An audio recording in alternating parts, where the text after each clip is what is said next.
اس کے بچے 5,000 والے اسکول میں پڑھتے ہیں، کم از کم اس کے رشتہ داروں کے بچوں کو اتنا حق تو ہونا چاہیے اس کے مال میں کہ اس کے بچوں کی تعلیم گورنمنٹ اسکولوں میں ہی ہو جائے، ان کی یونیفارم اور ان کی کتابوں وغیرہ کے خرچے کم از کم پورے ہو جائیں، ان کے علاج کے خرچے ایک مناسب حد تک پورے ہو جائیں۔ اسی طرح انسان کے مال میں مسکین کا بھی حق ہے، مسافر کا بھی حق ہے۔ یہ ان لوگوں کے لیے بہتر ہے جو اللہ کی رضا چاہتے ہیں، اور ایسے ہی لوگ فلاح پانے والے ہیں۔ یاد رکھیے یہ تمام حق زکوٰۃ کے علاوہ ہیں۔ میرا خیال ہے یہ بات میں آپ کو بہت دفعہ سمجھا چکی ہوں۔ انسان کے مال میں زکوٰۃ تو بہت ایک بنیادی حق ہے جس کے بغیر انسان مسلمان ہی نہیں ہوتا، اور جو شخص زکوٰۃ ادا نہیں کرتا اس کے لیے اللہ تعالیٰ نے دوزخ کی وعید سنائی ہے۔ یہ دوسرے حق ہیں جو انسان کے مال میں زکوٰۃ کے علاوہ ہیں۔ یہ ان لوگوں کے لیے بہتر ہے جو اللہ کی رضا چاہتے ہیں، اور ایسے ہی لوگ کامیاب ہوں گے۔ اور جو کچھ تم بطور سود دیتے ہو کہ لوگوں کے مال میں تمہارا مال بڑھتا رہے، تو وہ حقیقت میں اللہ کے ہاں نہیں بڑھتا، بلکہ اللہ تعالیٰ تو سود کو مٹاتا ہے اور صدقوں کو بڑھاتا ہے۔ اور جو تم زکوٰۃ دیتے ہو جس کے ساتھ تم اللہ کی رضا چاہتے ہو، تو ایسے ہی لوگ اپنے مال کو بڑھا رہے ہیں۔ اللہ کی طرف سے روزانہ 2 فرشتے اعلان کرتے رہتے ہیں، اللہم آتے منفقن خلفن، اے اللہ جو تیری راہ میں مال خرچ کرتا ہے اس کو اس مال کا بہترین نعم البدل عطا فرما دے، اور اللہم آتے ممسکن تلفن، جو اللہ تیرے راستے میں اپنی مٹھی بند کر کے رکھتا ہے اس کے مال کو برباد کر دے۔ اور آپ کو پتا ہے فرشتوں کی دعائیں قبول ہوتی ہیں۔ روزانہ یہ فرشتے اعلان کرتے ہیں کہ جو تیرے راستے میں مال خرچ کرتا ہے اللہ اس کو اس کا بہترین نعم البدل عطا فرما، اور جو اپنی مٹھی بند کر کے رکھتا ہے، دل تنگ کرتا ہے، اللہ اس کے مال کو برباد کر دے۔ اور اللہ کے لیے مال برباد کرنا بالکل آسان، کہیں چوری ہو گئی، کہیں آگ لگ گئی، ایکسیڈنٹ ہو گیا، مقدمہ آ گیا، کہیں کاروبار میں گھاٹا پڑ گیا، کوئی ایک صورت ہے مال ضائع کرنے کی۔ تو جو بھی تم زکوٰۃ دیتے ہو جس کے ساتھ تم اللہ کی رضامندی چاہتے ہو، تو ایسے ہی لوگ اپنے مال کو دگنا اور چگنا کر رہے ہیں۔ اللہ وہ ذات ہے جس نے تمہیں پیدا کیا، پھر تمہیں رزق دیا، پھر تمہیں مارے گا، پھر تمہیں دوبارہ زندہ کرے گا۔ کیا تمہارے شریکوں میں سے کوئی ایسا ہے جو یہ سارا کچھ کر سکے؟ وہ پاک ہے اور بلند ہے اس سے جو وہ شریک ٹھہراتے ہیں۔ بحر و بر میں فساد پھیل گیا اس وجہ سے جو لوگوں نے برے اعمال کیے، تاکہ اللہ تعالیٰ ان کے کچھ اعمال کا مزہ چکھا دے، شاید وہ ایسے کاموں سے باز آ جائیں۔ غالباً روم ایران کی ان تباہ کن جنگوں کی طرف اشارہ ہے جس نے شرق اوسط میں آگ لگا رکھی تھی۔ کہہ دیجئے تم زمین میں چلو پھرو تو دیکھو تو صحیح ان لوگوں کا انجام کیسے ہوا جو تم سے قبل تھے، ان میں سے اکثر مشرک تھے۔ بڑی بڑی ترقی یافتہ اور طاقتور قوموں کو اسی طرح عذاب کی ایک قسط دنیا میں ملتی رہی، اور باقی قسطیں آخرت میں ملیں گی، اور یہ کوئی عجیب بات نہیں ہے۔ تو آپ اپنا چہرہ اس سیدھے دین کے لیے قائم کر لیجئے، اس سے قبل کہ وہ دن آئے جو کہ ٹل نہ سکے گا۔ اس دن تمام لوگ الگ الگ ہو جائیں گے، تمام لوگوں کے الگ الگ گروپ بن جائیں گے۔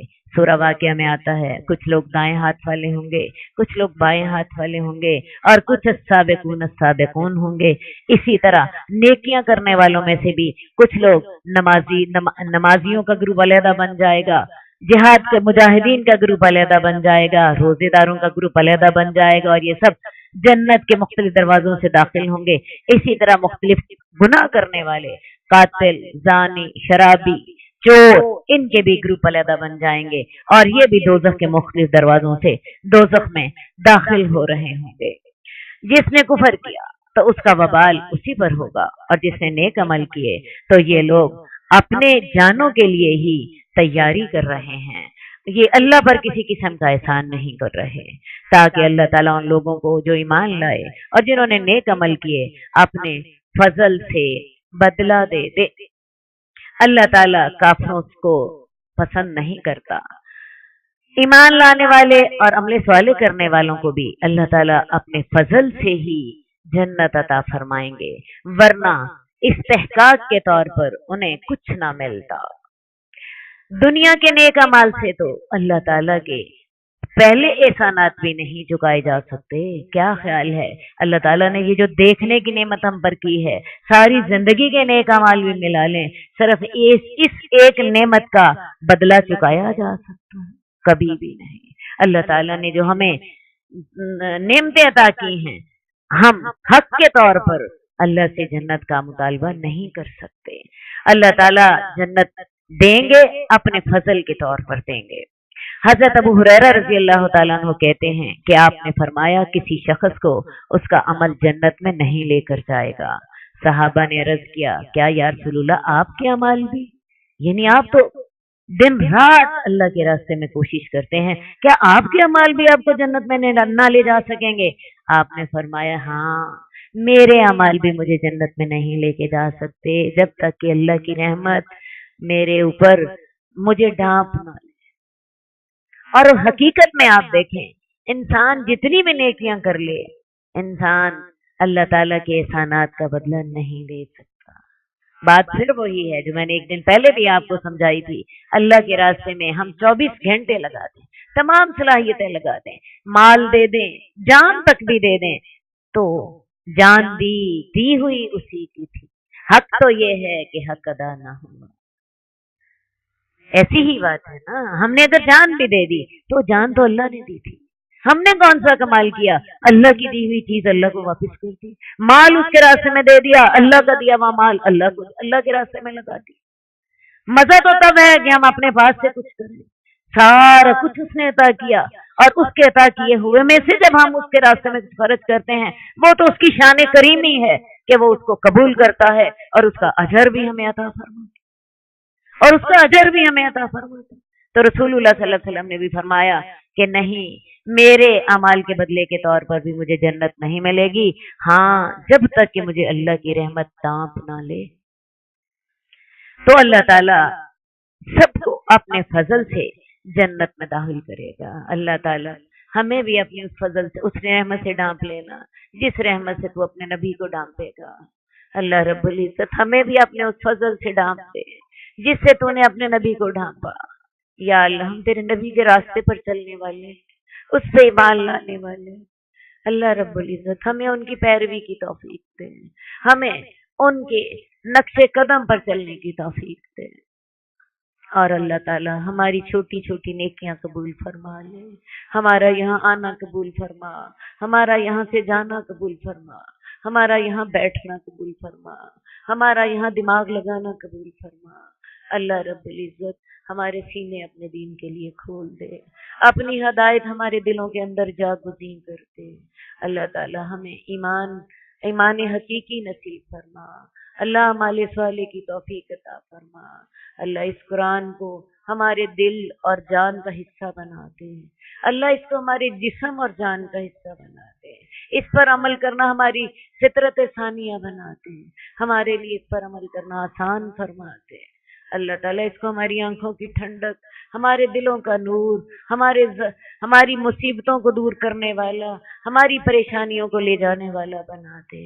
آمین یا رب العالمین برحمتک یا ارحم الراحمین۔ اللہ تعالیٰ جن لوگوں نے نیک عمل کیے اور ایمان لائے اور نیک عمل کیے، اللہ اپنے فضل سے انہیں بدلہ دے گا۔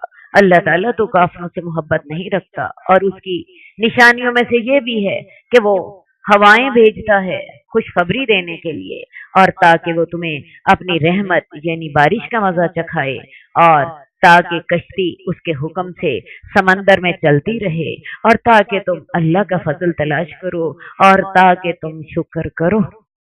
اور ہم نے آپ سے قبل بھی بہت سے رسول ان کی قوموں کی طرف بھیجے تھے، وہ ان کے پاس واضح نشانیاں لے کر آئے۔ ہم نے ان لوگوں سے انتقام لے لیا جنہوں نے جرم کیے تھے، اور مومنوں کی مدد کرنا تو ہمارے اوپر لازم تھا۔ اللہ وہ ذات ہے جس نے